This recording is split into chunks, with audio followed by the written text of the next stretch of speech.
Welcome to the stream. This is probably the biggest update I have ever seen in Sorare history after playing for, I think my 3-year anniversary is coming up next month, or maybe the month after. But let me know how you're feeling in the chat about this update. Obviously, this is absolutely huge, a bit of an unplanned live from me, so I always appreciate everyone that shows up, especially with the ones of you that are here early. So Louis, David, Thomas, looking for food. Jonathan, thank you all so much for joining me.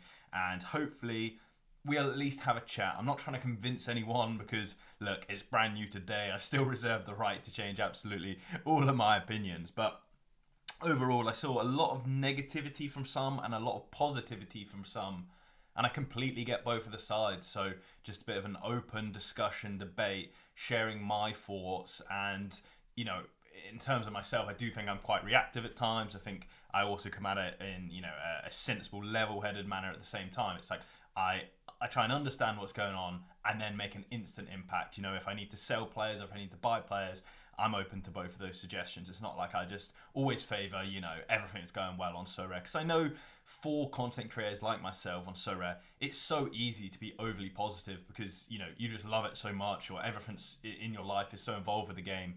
But there's been updates before, I think back to, La Liga 2s and Bundesliga 2s being introduced. I hated them. I was very vocal about hating them. Sold parts of my gallery because of them. So yeah, don't just think this is going to be all love, all positive, and yeah, we'll see what everyone else thinks quickly. Jonathan says, just got home from 14 hours in university. I really need a proper update explanation. Okay, now I've got positives and negatives to that. I won't be going through it all and explaining what's going on because I know a lot of people here will know exactly what's going on. But I'll show you some key bits to get everyone on board quickly while we wait for some more people to join. And I've read everyone else's, how they're feeling about it, and it's pretty much unsure, very much dislike it, or very much like it. It's all a combination of everything so far. So this is probably the best output you can see. Now, you can't see all of it on screen. That's a little bit hidden here, so I'll read through it. Vitaly here. Vitaly? Vihar, I absolutely butchered his name. If there's one thing I'm not good at, it is pronunciation of names. So anyway, we'll rock and roll with that. But essentially, if you read the Medium post, it breaks it down into like what's going on in March and what's going on in August. So there's like this transition period, and then there's also this like, well, this is our future state and how we want the game to be. So first off, nice positive, a bit of time to change. This doesn't mean that everything's going to be positive and there was loads of time, because I know there was plenty of things, the cap modes not given a lot of time for change, as you can see, like live February 16th, which is next weekend, I believe, so the next game week. This is an instant change almost, and it's probably the biggest negative for me of it. So I think cap 240, the thresholds, is what absolutely everyone is raging about. So let's just start there. For those of you that don't know, they make these optional changes. So it's a kind of like a pick target where it's like, I think I can get 340 points in limited this week, and if I get it, I'm going to get $8. And I assume if you come short, you're going to get nothing. That's your kind of, do you want to swing for the fences? I'm trying to avoid a word for gamble. You're just, it's like that. You're going to gamble on getting 340 points. You're going to gamble on getting 390 points. Huge rewards if they pay off. And I think the early point to target, 270, the previous target, it's cut quite a lot. Now, a couple of reasons for that cut. Firstly, you're going to look at it and you're going to say, okay, well, the bigger rewards need paid out. But I think also I haven't run any of the calculations, not got enough time to calculate all of the payouts on this. But it probably is a slight haircut. The chances of you getting 340 are a lot more difficult. They've purposely avoided a 300 target and made it very easy. SR Monkey, thank you for joining. So this, I understand why people are outraged, because there was talk of not making these big changes in the, what would you call it, in the season. They would always be done in the off season, so for August. But at the same time, they haven't removed thresholds like people are saying. They will be removed to a degree in August.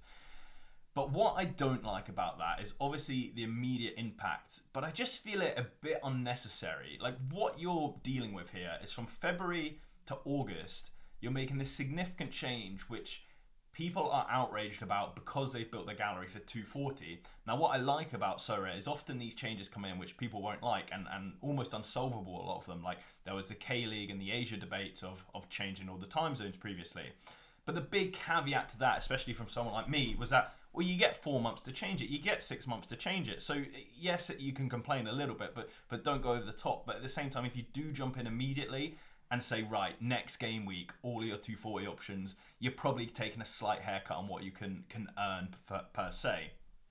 So we're starting off with the negative of this announcement. I think it's overall very positive, but I understand if you've built a cap 240 team.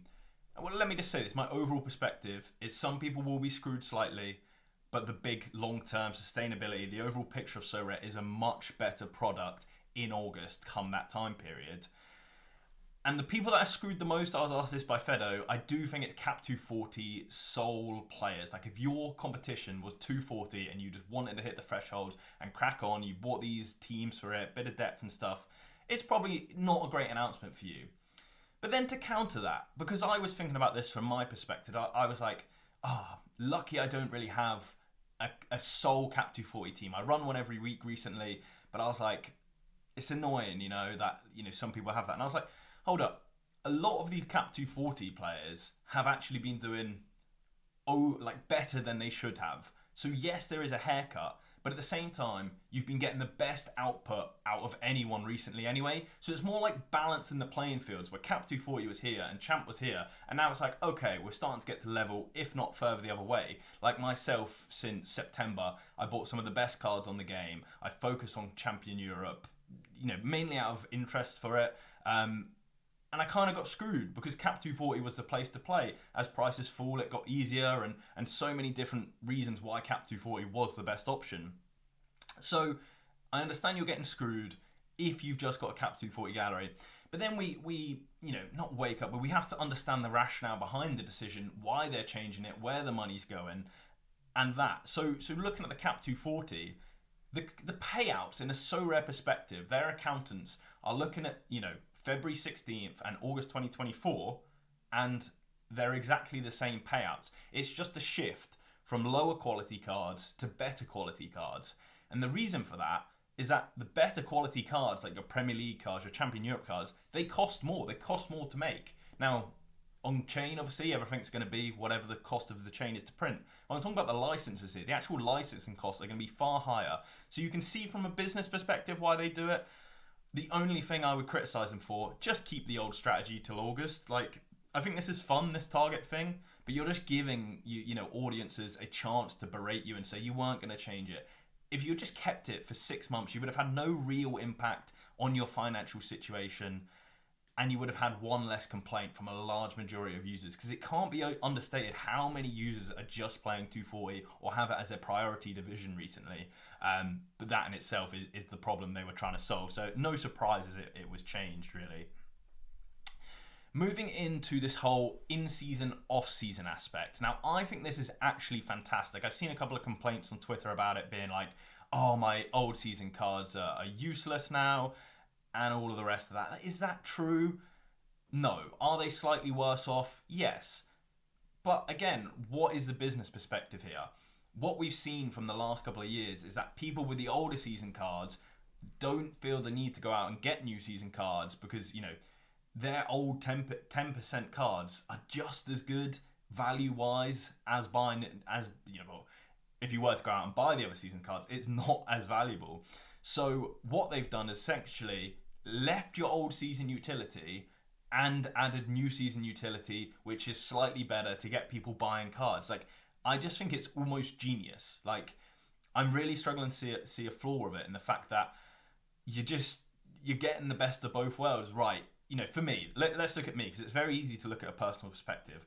I've gone out, and this season was where I'm going to spend all of my money for the next 2 or 3 years, and it was an RB Leipzig team majoritively, right? A really up-and-coming team, got some good youngsters, but strong at the moment. They ticked every box for me. I went out and got that, spent a load of money on them, and now next season, they're not going to be as useful because they can't win me cash.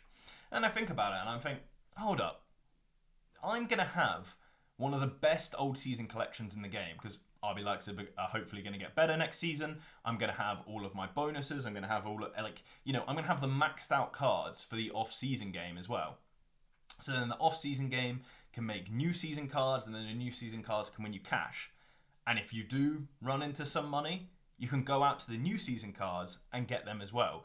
So this idea that old season cards have been punished, very slightly, it would be the, I think, reality of the situation. You can't go out and win as much cash, but still podium prizes are getting cash.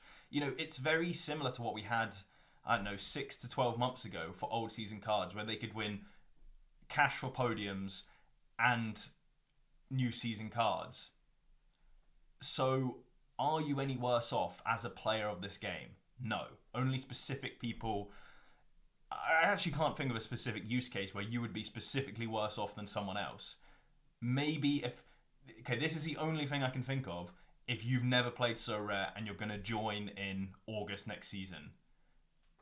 But then are you? Because you're going to be playing the peak prices where everyone's competing for cards. So I really think, everyone should be roundabout happy with this solution. There's more revenue for Sorare, and you don't need some gimmick of like fitness, which people didn't like, or, you need to buy a player hat so your player can play better. None of the nonsense which people didn't like, but still that extra revenue stream, still pushing new season cards whilst keeping old season cards there. I'm liking the idea of that. I'm going to have a quick read of what everyone else is saying, because I don't want this to be just about me and my opinions, of course. Hataligen, I'm going to butcher every name. That's just kind of how I do it. He says he loves the update. That's nice to see. SR Monkey, I think I like it from a sustainability point of view. Bad for part of my gallery, good for others. Yeah. What I was trying to say, I haven't mentioned yet, is that I think everyone's going to be screwed slightly. A change like this, where old season cards have a very, I think there's no way that someone on the game isn't screwed. They're going to have a Cap 240 team. They're going to have old season cards. Everything about it, someone will be slightly screwed. I think Cap 240 players are probably screwed the most, but at the same time, like I just said before, you've just had a far better situation than you ever really should have had by definition. And then at the other times, maybe one of those divisions that slots in, I'm thinking of the SPL and your Celtic stacks. I probably wouldn't be over the moon if I was a Celtic stack, because I've been put in a different division. But we can look at the payouts in a sec, and I don't think it's probably as bad on first glance as maybe the reality is. But again, this is one of those things, and a lot of this update is, we'll wait and see. We don't know the cost difference between Premier League cards next season and those contenders and challenger division cards. If they're huge, then yeah, something like Celtic stacks have been, ruined. But they probably fall in line with what you can win. And what you can win is the cash payouts, which we've seen estimated, or forecast, I should say, for September. And they're very similar. Like, Champion Europe does have a premium, but contender and challenger are essentially the same. So it's like, I've seen people saying, Denmark should be down, SPL should be up. It doesn't really matter. It's like, I can't remember off the top of my head. It's a couple of grand between a couple of competitions. I might try and find it here just for,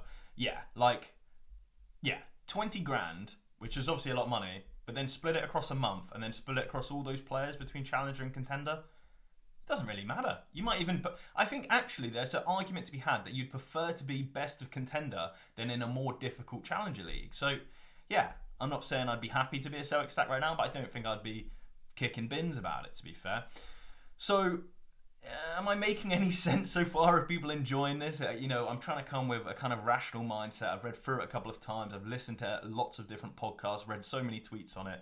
And I feel, Dean says, I feel this new update will benefit people with big, expensive galleries, but players on lower budgets will get destroyed.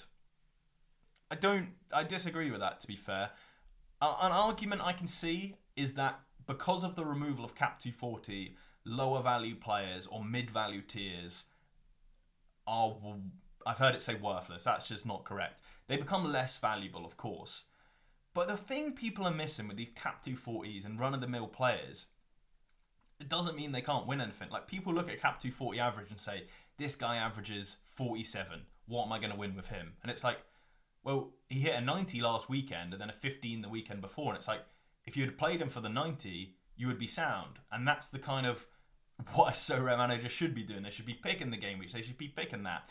And another part that I want to counter about people saying, mid-tier or, other just average scorers won't do well. It's like, well, the cheaper they get, right, there is an inflection point at some point where it's like, rather than having one, I don't want to use a player, one killer in Champ Europe, it's better to have 12 random players from around the world that one of them will have a decent fixture. That's always been the case with Sorare, and it continues to be the case. The problem with Cap 240 is that it made it better to have all of the worst players than having the best players, so all of the good values crashed in value, and then Sorare can't afford the Premier League license, can't afford the Bundesliga license. And those licenses are so valuable to a business. Think of all the ticket giveaways, the shirt giveaways. Those are what's really going to transition and push the product on. This is just a beginning point. And yes, we've had 3 or 4, technically I think you call it 5 years of Sorare. But let's look at when the new users dried up a little bit. Prices down. Did they try and fix it? Yes. Could they? No. So this whole ripping the band-aid off or starting from scratch, I know why. I can see why. I didn't expect it. This is, when they say ambitious, they have nailed the wording of this. This is the most ambitious update there will probably ever be on Sorare. And I'm all for it. Because what I was seeing, that trajectory, I thought it would change, but, given the historical trend, there's no evidence to say it will. So we're almost going to start from scratch and go from there. And that start from scratch and go from there is difficult for people like Cap 240 or people with America galleries or Rare Pro galleries might not be in a great situation. But I don't think it's as bad as people are making out, because every negative, they've almost tried to add a positive to it at the same time. Or, for example, Cap 240 obviously being removed, they tried to keep it for a couple of months, and the only thing I don't still get is why change the targets. It's fun, but if we're winding it down, let's just keep it the way it was.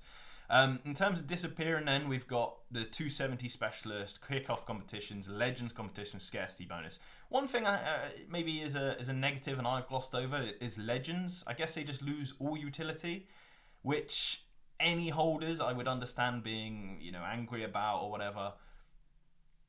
I'll give a hot take, which is why I have no idea why they're added in the first place. They were just... I think at this point you're almost lucky to have a benefit. Like, everyone got them, went out and bought them. We were promised this, competition format, which never really came true. About 6 months later, they pulled something together which worked, and now they're kind of pulling the rug on that. It was almost rug pulled immediately. You can see by the supply. If they're not putting out new supply of these cards, they're probably not going to be making a future appearance to them. It was a good idea that didn't work. In terms of legends, I think if you did 1 of 5s of legend players, especially ones that you've partnered with, would be great, like a Zidane or a PK, and they look really graphically different, and it's a collector's item which can only be won from playing the game, that would be a huge plus. It made no sense to go and make 1,000 Ronaldo cards, R9 I'm talking about here. That absolutely made no sense at the time. So if there is ever a time to just chop them and say we made a mistake, I think it's now. So tough if you have a big Legends collection, but at the same time, how many people have big Legends collections these days? Because from the start it was a botched release. I remember buying loads of them, waiting for the promise they made. They never came, and then later after I'd sold them, the promises finally came. So I've got to read into some of these because, like I said, I do want to get your opinions. I hope it doesn't slow down the chat too much. Yuaza says Celtic will likely clean up in Contender. I disagree. We're playing very shortly, but we are playing awfully. So don't touch Celtic cards would be the rule on that. Lucas Wilkinson says, I don't mind it, but I don't know how it makes tier 3s, 4s cards almost useless. I don't mind it. I don't like how it makes... Yeah. You want every card to have a value, and regardless of... every card will have a value if they've got games to play. What people don't like is how far they expect it to fall, which I can understand, but at the same time, they're falling so far because they were overinflated rather than their fair value now, and now they're crashing. It's like, I think they're going to go from overinflated to middle ground is what I would see. And then if they do overfall, which will probably happen because people panic and don't understand, the economics of it, there'll be a time where people come in and think, well, for my money, do I want one player or 10? And 10 will win out in certain circumstances. Matthew Sorare, but in the Challenger has not less competition than Contender, considering licensed teams. Butchered that read, so I'm just going to move on. Sorry, mate. Sam Egan, the update is perfect for my gallery and just been playing the game for the fun since the significant drop in gallery value. I mean, chasing to get that back. I mean, grinding. Now just getting my boys in blue and enjoying them play each week. Don't know what team that is in blue. I'm going to hope it's Chelsea and not Rangers, or any of the other teams. Only just started, mostly rare Wolves players. If you've just started, I think now might be one of the best times ever to join So Rare, or August probably slightly better maybe. I don't know. Maybe it's now. Yeah. The more I think about it, maybe now, because this new season is actually coming in March 29. So if you go out and get some new season cards now, maybe it's a decent time with all the prices being so low. But yeah.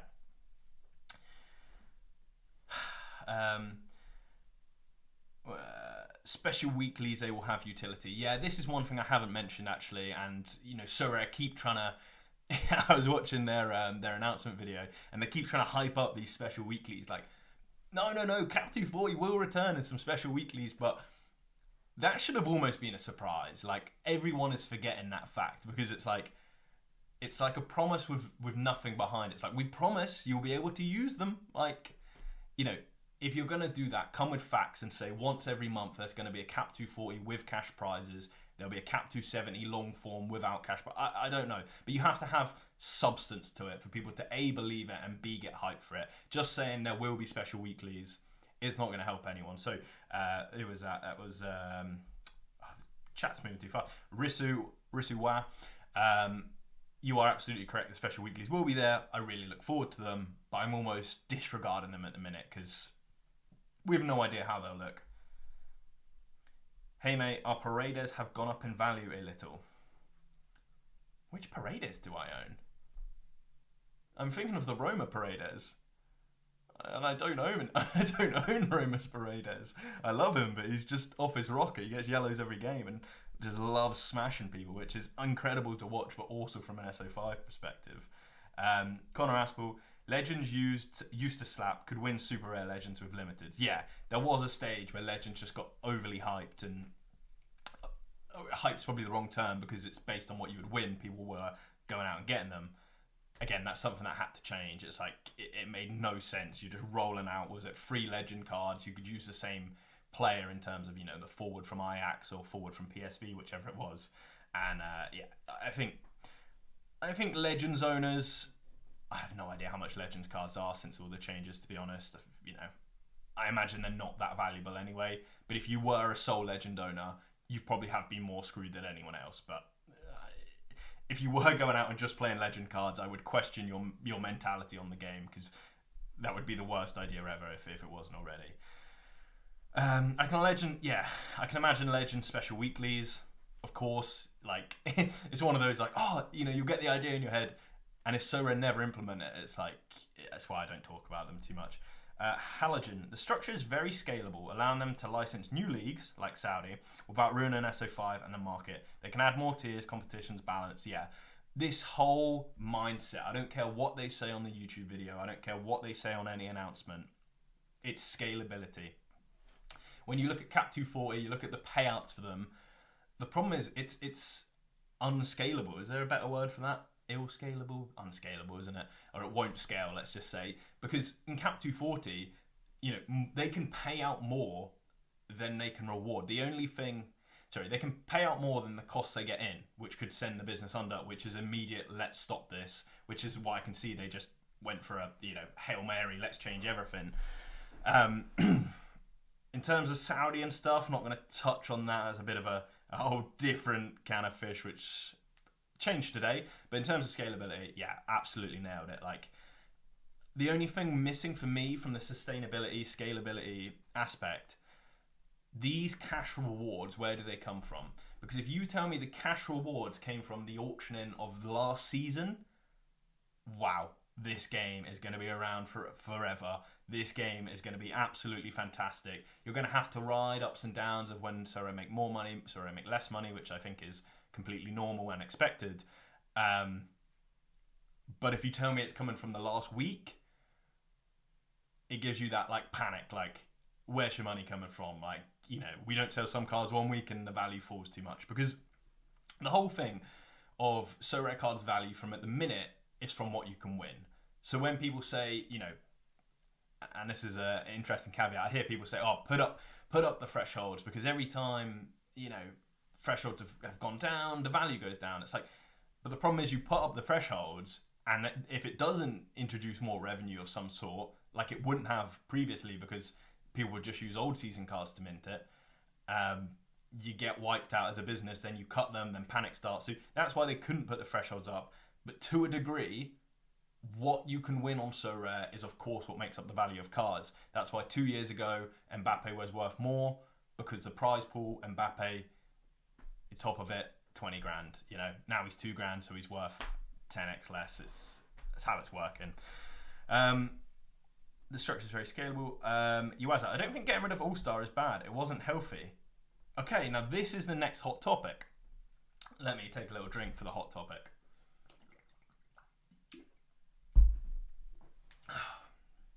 All-Star, or more importantly, the idea of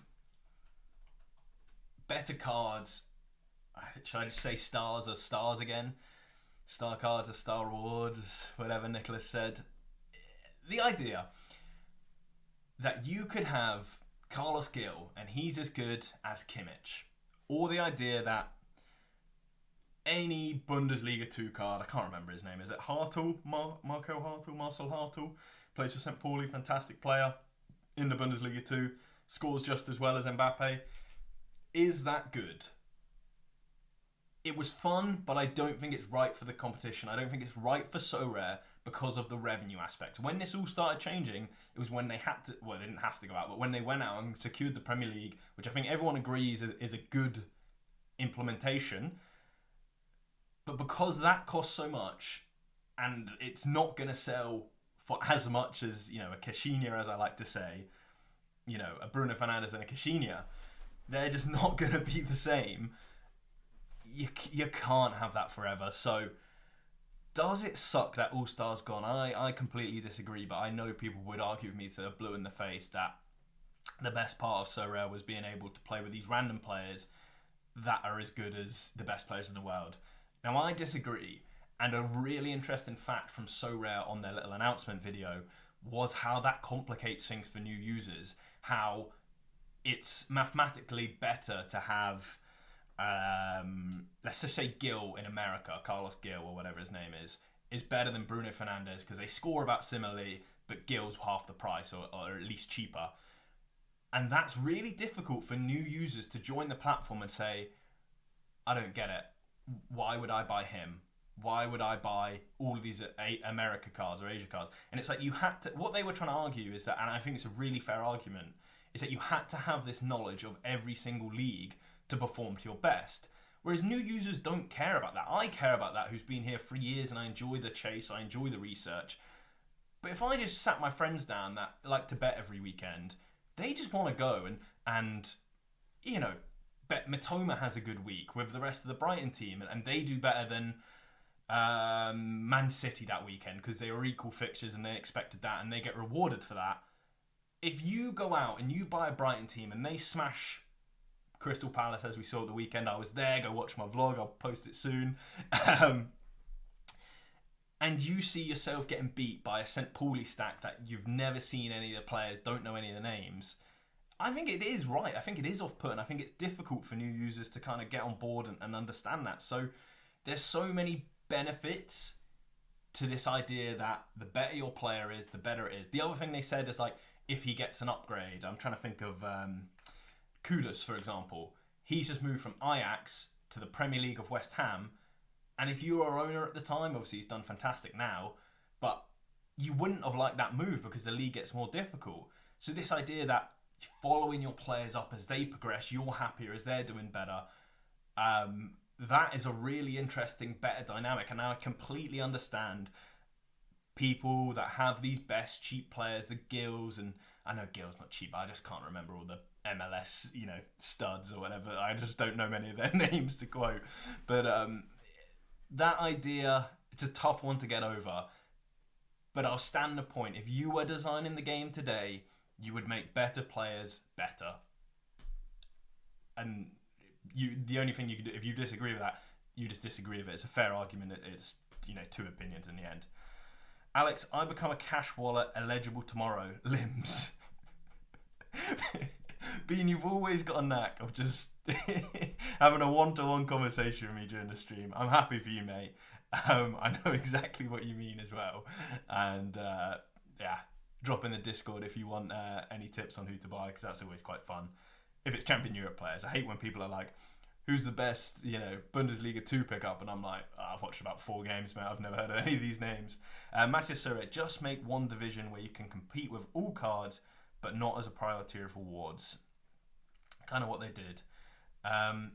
Okay, this is kind of the next part we haven't touched on. Divisions, leveling up. I think they didn't say these are the amount of divisions, but they advertised it as 4 divisions. I'm not sure which announcement it was in, so I'm just going to have to scroll through both of them. Here we go. So the divisions and division structures, and most importantly to this, also, if you are watching this, could have been a bit creative with your names. I suppose it's because you got 3 teams in that entry. Just made myself look like an idiot here, but yeah. It's because I just read it, but it's about multi-entry where you can enter 3 teams, which now I'm going to have to touch on. You can now enter 3 teams into each competition as it is.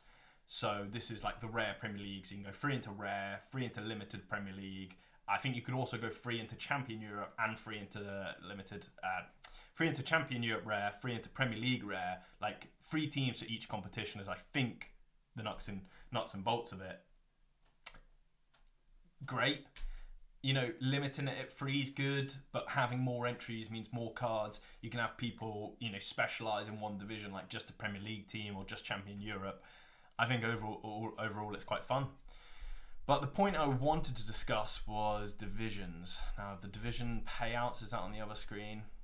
This was I wouldn't say it was badly worded, it was just confusing, because it was a big update. I don't know why they didn't do the video before the Medium post or at the same time, because people would have been so much more understanding of what was going on. I reckon the delay, because remember there's a 15-minute delay on this, I think the delay was because the video wouldn't upload or they didn't have the internet or there was a change to be made there. Okay, now you're not going to be able to read these, are you? But the crux of it is, let's say there's 4 divisions, or there's actually 5 in limited here. The more you move up to divisions, the better your rewards are, the better your likelihood of the boxes increases, and I think there's also better... No, it's not better cash rewards. Oh, there might be. I don't know. But what I like about that is you're finally pushed to progress. Now, the problem on Sorare is that it is so hard to progress. But if you're a Division 1 rare player, you're going to be looking at the prize pool of the Division 2 super rares and saying, do you know what? Maybe that's for me. Maybe that is actually really good. Yes, I need to go and spend the money on 5 super rares, and that's still going to be a blocking point. I think they will make in the future, this will be my tip to them, a division and a half, where you go half and half. Because if I am the top of the division, I might be looking at the rewards and saying that's great, but you still need that stepping stone to say, I don't have enough money to go out and buy 5 super rares. Give me something else. So I think there'll be so they're going to bring back Rare Plus. I mean, who knows? I suppose I should touch on it. I was listening to my friend Fedo. He was absolutely outraged. I hope you're watching, mate. But he was outraged that the Pro Comp's gone. He was willing to sell everything. And my counter to him, if I was there, is that you get 6 months to make a change. And all you have to do is progress up or progress down. That depends on your own situation, how good you are at Sorare, how much money you want to invest or play with. All factors that only you will know. But your cards don't really change in value. Your ability to play the game doesn't really change too much because all the super rare cards can be played in rare. Now, I appreciate that's not optimal, but it means you don't have to panic sell everyone. You don't have to get it done in 6 months. You could do it in 9 months and just play them in the division below for a bit. So I would actually argue for any Rare pro players, you haven't really been screwed at all. You're just going to be asked to rejiggle the club. And to be honest, I rejiggle my club every 3 months. It's one of the funnest things to do on So Rare, where you just have, for example, I've got super rare Lacazette. Should I go through my gallery? I won't go through my gallery, but I'll just give a real life example. I don't know if there's anything. Roster prices. A couple of players you wouldn't have seen me buy on here, so maybe some spoilers if you enjoy that. Tell me more. It's just So Rare Data just being updated or something, because this is the slowest I've ever seen it load. I think Laird's just trying to screw me. He's like, I saw he's live before this. Don't know if he's live now. He's probably just trying to ruin my stream. But anyway, what I was going to say is that, you know, I've got like a super rare Lacazette, and I've got probably 6 super rare cards and 100 rare cards. For me, push up or push down, it's the easiest thing. Just stay in rare. And I'm going to have about, if I can sell them, £2,000 to £3,000 of spending money, because probably 2, maybe a bit less actually. The cards have gone down a little bit in value. But that ability to get out of those cards into rare cards, that's a fun rebuild. Now, the only downside I see from that is the selling time for super rares. It can be slow. But at the same time, you're now going to get super rares priced really tight. They're going to be, you know, exactly where people are willing to sell them. Whereas in the minute on super rares, people have them up at 10 times the value, or, you know, it's just so painful to try and get a super rare deal done. So now could be your moving time. Now could be that time to go out and move your rares into super rares, because the rares are going to be liquid as they can be forever as people try and transition here. And the same is going to be happening on super rares, so you don't get many options to step up to super rare. So when you make that decision, just be careful. But what I'm trying to say is that it's a fun time to do it, and I don't think it's going to crash in value. I think just, yeah, rebalance them. The only counter, you probably lose 5% on any cards that do get taxed, and that's why I think such a high percentage on the secondary market fee, like 5%, is still very harsh when you are making auction revenue as well. I've seen it's the other game, Ultimate Champs. Yeah, Ultimate Champs, isn't it? They've gone for like no auctions but 10 or 20%, you know, secondary market fees. That's fine. I like the one or the other. I feel like Sorare is almost going for both, but it's kind of a side rant. What am I going to do with my super rare players? Matthew asks. I am going to sell if possible. I don't see the point of keeping many of them. I've not got enough money to move up in super rare. I've just spent a lot more money on rares. I mean, rares perfectly my level right now. We're gonna do a road to Division 1 on rare, 100%. And the decision personally for me, sorry if you don't care about this, is going to be Champ or Premier League, because I've got a lot of Premier League players now. And I will say, people complain a lot, you know, about Nicholas's tweet. He tweeted it and he didn't give any explanation. But there was detail in there. Stars will be stars again. Now, I didn't know what that meant, but I knew that star players would be more valuable, if not the priority again. So what did I do? I went out and bought Premier League players, because the stars are in the best division. So it's like everyone had the opportunity to do it. Just people complained that he didn't give you all the information then. That was the stupidest rants ever on Twitter, when people were like, oh, you gave us a teaser without all the information. It's like, well, that's the point of a teaser. And the teaser was actually useful. It wasn't like he was like, just put the star emoji. He literally told you stars will be stars. He told you there'll be a competition change. So yeah, it was a fantastic tweet. It built hype, and I think a lot of people in the community took it completely the wrong way. Whereas if you'd been a bit more rational about it, you could have dealt with some of these changes a bit better. Rare Plus is dead, and anything tier 3 and below is dead price-wise. I've kind of explained this already. No, like tier 3s and tier 4s, you can still win stuff with them. Like Enzo Fernandez was a tier 3, a tier 4. He might have even been a tier 5 at one point. Now, tier 5s aren't going to be immediately usable, but they're almost not supposed to be. They're not a real reward, you know. They're just like a token almost did it, you know. So a token almost did it. You just sit them in your club, wait, see if they become usable. You only need 1 of 10 to become usable, and then they have value to you. Yes, the second you win them, they're not going to be valuable, but they're not supposed to be. You're supposed to get the prizes from doing well in the division, not just clutching onto a reward. So Yeah, completely disagree. Like, the threes and the fours are going to have favourable fixtures where they put up good scores. The fives, are you hold on to them until one day maybe one of them comes good. Or if you don't want to take the risk, sell them all for, a small amount. It's the intention of them. People have got caught up in this idea that every card should have value, every card will still have value. People got this idea that, a 48 point average should be close to a 58 point average. It's like, no, there's clear, it's a fantasy football game. Those that are better are better. I don't know how else I can word that. You don't get till August though for Rare Plus. It's being removed in March. But at the same time, you can still use your Super Rares. That's one of the points. But I do see it's not immediately, if you had all these plans for, the end of the season Rare Pro, I get it, it's a bit annoying. But you can still play them. And you could even play both. If you've got a load of Rare Pro players, just go get a goalkeeper. Then you can play both again. It's not as bad as people make out. I'm not saying it's a walk in the park and everyone should love as much as me rebuilding the gallery, but Fedo's like, I'm going to sell everything because of it. That is also completely over the top in my opinion. The Super Rare market already flooded with people jumping out already. Yeah, it doesn't shock me, but the thing, David, people aren't taking into account is the value in the division above. You haven't had time to calculate what's going to be my cost, what's going to be my reward. People are just saying, I don't have enough cards. Me included. 4 seconds ago, Matty Sorare asked me what am I going to do, and I'm going to sell them. If the rewards are there, which obviously their whole intention is to make the progress through the game, then these people selling now haven't done enough research. You couldn't have possibly done enough calculations in the 4 or 5 hours it's been out to ultimately decide this is the best option. And you might not know for a little while because you need to know how many people are playing.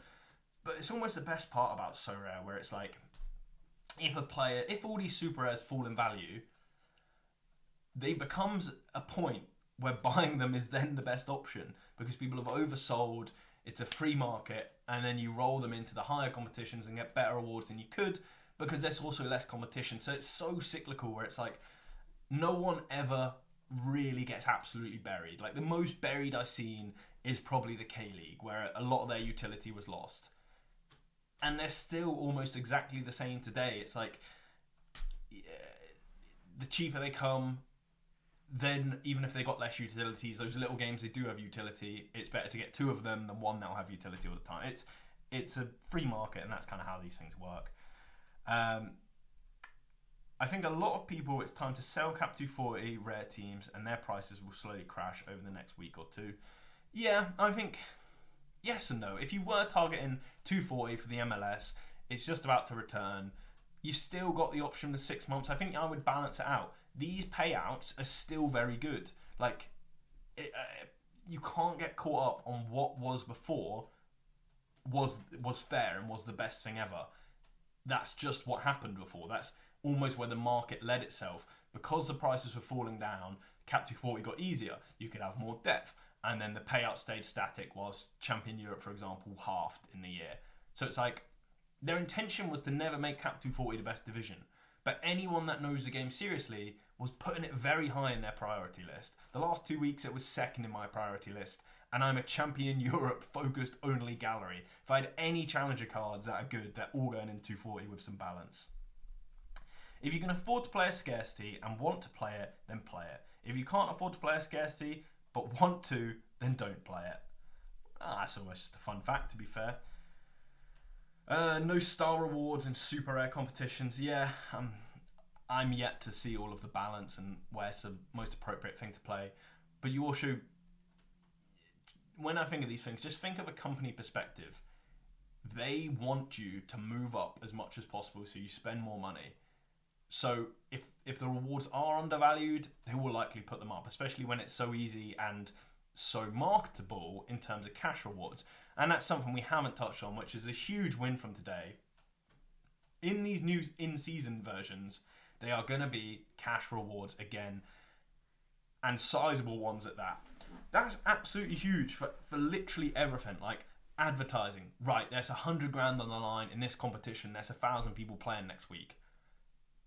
It's like the Premier League competition. Like, it's so much more marketable and future-proof that approach. Now, there will be little caveats which say you need new season cards, but it's going to attract those new users which we need. And it doesn't disadvantage current users because you can go out and get the new season cards as well. In fact, you can even go out and win them as well. So, are people seeing some of the more positive perspective from the update? Because is it ambitious? Yes. Do some people get screwed? Yes. Is it overall better? Yes. It's just they had to make a big statement, and now they have.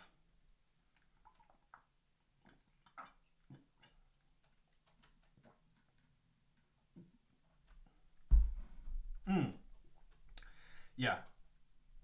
Rishi Wisaka says, if you had a friend not playing Sorare until now, would you suggest to him to start playing now or in August?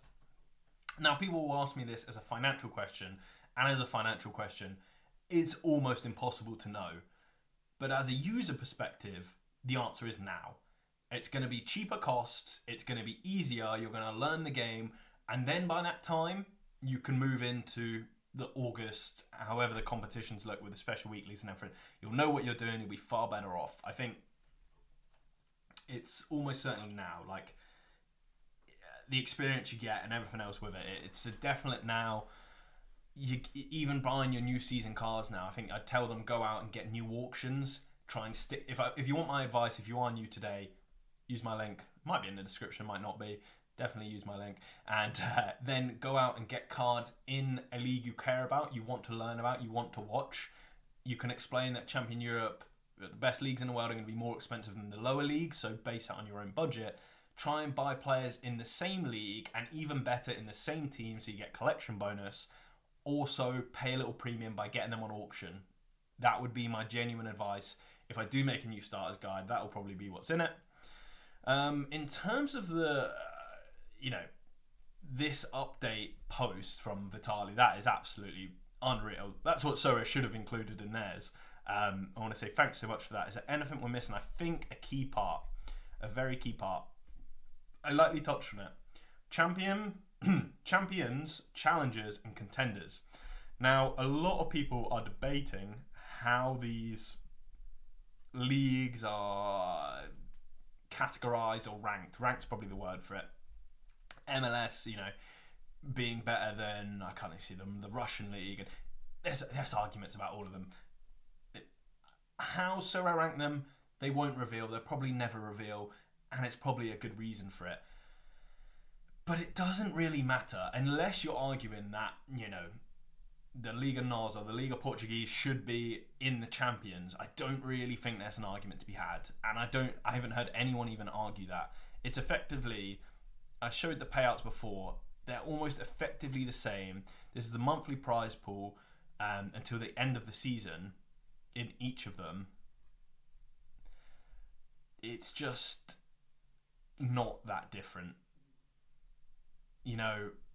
You're effectively the same, where I said it doesn't really matter if you're top of contender or middle of challenger, it's like almost the same. So they got one thing right, the MLS is better than SPFL. It's like lads in the chat. I can't read that. They said they used Opta League tier list, yeah, but you've got to imagine from a business perspective, they can't always be completely truthful. I think, and this was actually SR Monkey, if he's still here, it was one of his ideas, slightly manipulated into my own idea. He thought it was based on the revenue the leagues bring in. And I said, I think there'll be a part based on the cost of the license to bring in. So, that probably won't be stated in the Opta stats, although, of course, the Opta stats will still go into, I'm not saying it's completely made up or anything like that. Now, unfortunately, I have been loving this chat. I hope I have convinced a few of you. But the Celtic game is just kicked off, and it is a very important game as a Celtic fan because we've been playing so bad. But if you could do me one favour before we leave, can we drop a like? Because it took a lot of thinking. I hope it helped some of you. I know it might have annoyed some of you, but I mean, it's not a lot I can do sometimes. But there's been so many of you here, so much more people than I expected. Thank you so much, and yeah, let's hope Celtic win.